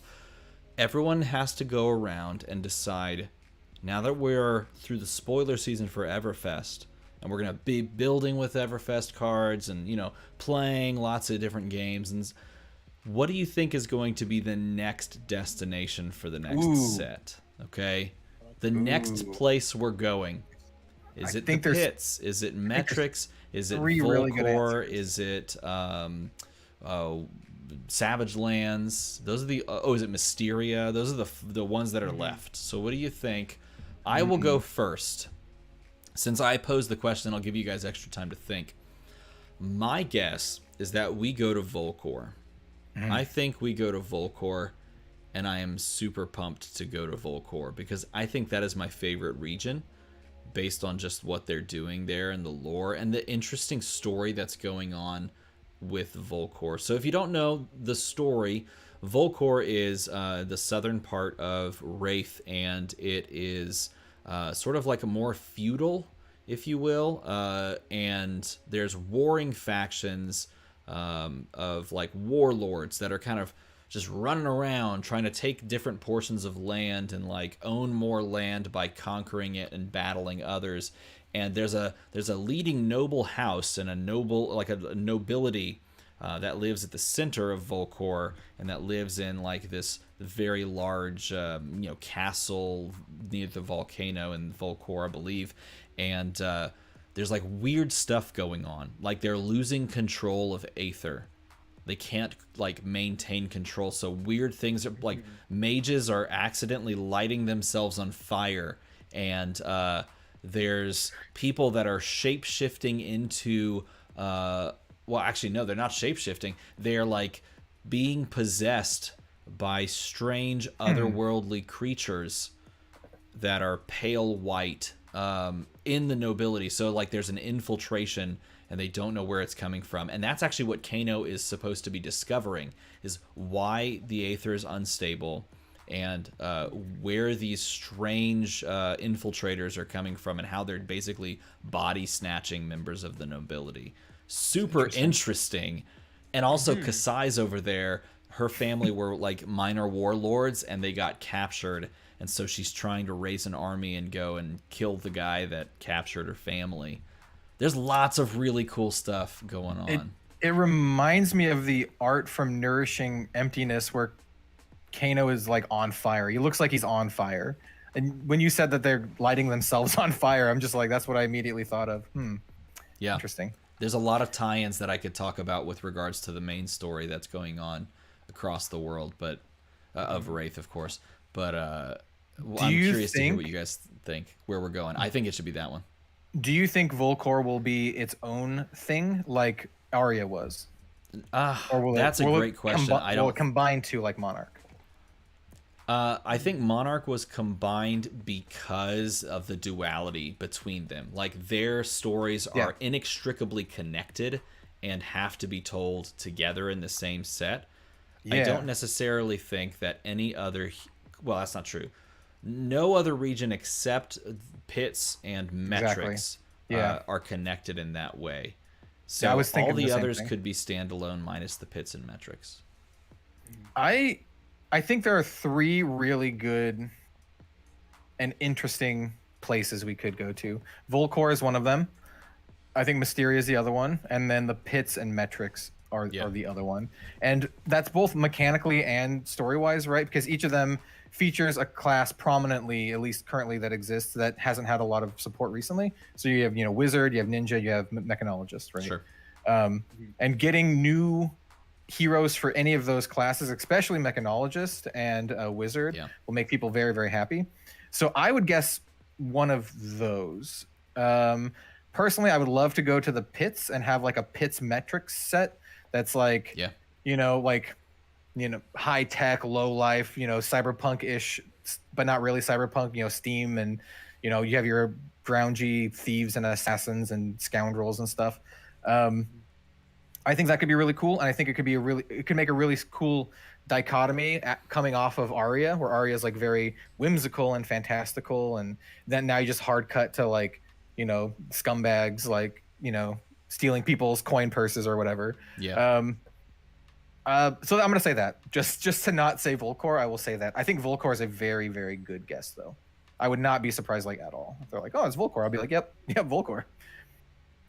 I think it's really funny. My thoughts were exactly the same as yours, Kel.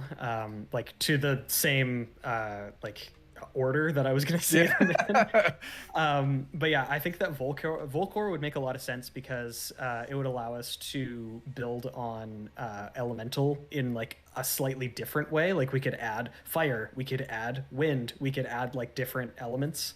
And I think that would be interesting. And then I also really like the idea of going to Mysteria so that we can actually get like a sizable amount of ninja stuff. And then again, it can still be adding on to elemental stuff. Again, we could have wind. I think that would make sense. I was actually expecting in Tales of Aria before Briar was released, I thought that Briar was going to be a ninja. Like I thought that it was going to be lightning, earth, or whatever, and have the earth be like wind or something similar.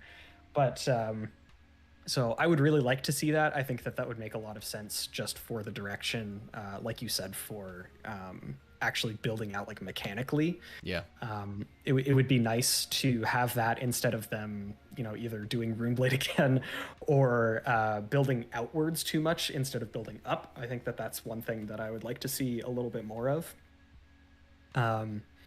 But yeah, I am really excited to see where we go next. I think Metrics would be my favorite just from like a flavor standpoint. I love the aesthetic of it. I love cyberpunk type things. It'd be interesting. But I something that I personally would really like mechanically is either building out existing classes or building out the elemental talents. I really, really like just the implementation of elements, and I think that there's a lot of extra design space that they can go into. It may not quite be time for that. I think maybe they could focus some more, but I'll say this very quickly. I don't think we'll see elements for a very long time because elements are probably going to be just unique to Aria. I think each other region will have a brand new, completely different thing. I would have agreed with you until I saw 100 Winds, and I do think if they're going to do an element, it's going to be Wind Ninja. I do think that's like because I can't think of another, I guess I could get creative, like thing that fits so well. Like literally there's a card in this set that's like ride the gale. Yeah. And they're like surfing. I mean, on the their wind. border. You know what I mean? Well, the thing is though, like they said that each region will have its own unique talent. Yeah. Like that's what it says on the thing, and that the borders kind of signify that. Yeah. So like we saw the borders. So the ninja border, like Katsu's border, is all wispy and windy. So I'm pretty sure it's gonna be something to do with like wind or mist or something. But I don't think it'll be elemental. I think it'll be. Oh, they won't call it different than elemental. Oh, I agree with you. Yeah, I totally agree with you. They're not gonna call it elemental. I agree with that. Yeah. Same for like Volcor and fire or lava or whatever. Yes. It'll be different than elemental, but Yeah. probably invoking those themes. Yeah. Yeah, I agree with you in that front. Okay, we all agree then. I think we're talking the same thing. We just said it in a different way. Well, cool, gentlemen. That was fun. I hope you enjoyed it at home. That was fun. This was a good time. I'm so excited to open some Everfest. Like these boxes, we can just like we can go ahead and get to Friday already, so we can just crack some boxes. Boxes can show up everywhere. I can't wait. Excited. Do we maybe want to do like a group box opening stream? I think I saw you guys do that one time. I do have a case that's going to be ready on Friday, so perhaps. Yes. Funny you mentioned that. We'll get you in on it then if you want to join us. We're setting that up. We've been talking about it already, actually, because I think that just would be a ton of fun, and I want to just open up some boxes. I have no idea when my boxes are coming in though. So I ordered like 6 cases from like 3 different people. So I don't know. We'll see. We'll see who gets there first. So, chat, if you would like to watch us open boxes on release day of Everfest, I don't know, like do a thumbs up. That's what you should do. That's the YouTuber thing, right? People say that. Thumbs the video up. If this video gets 100,000 no, there's no way. If this video gets 25 thumbs ups, then we'll open a box. That's a little bit less than 100,000. I just needed a lowball answer to get an excuse to open boxes on Friday. I'm gonna do it this anyway. Gets 1, and then we're gonna open up some 13 boxes. Thumbs ups, everyone. Just give it a thumbs up, and it'll open. Only if it's 13 exactly, though. So thumbs down the no, wait, don't do that either. Depending on how it goes, I might just have to run out to any one of the local places that have it in stock that day and just snatch them up. Snatch another case up. Just snatch it up. It's going to be good. Well, if you enjoyed this, then check out these fine folks at their own personal YouTube channels. You may be watching this on Kel's YouTube channel tomorrow. If you are, how's the future? Hope it's treating you well. It's today. Hope it's treating you well. Get hyped. You're one day closer than we were talking right now to Everfest. If it's true, then it's Monday, which means it literally is coming out in only like a couple days. It's crazy. You'll love to see it. It's the same work week, dude. It's the same work. It's just Friday. Yeah. All right, everyone. I'm really excited. Goodbye. Have yourselves a great night. Good luck. Thanks for tuning in. Thanks for watching, everyone. See you later. Bye-bye now.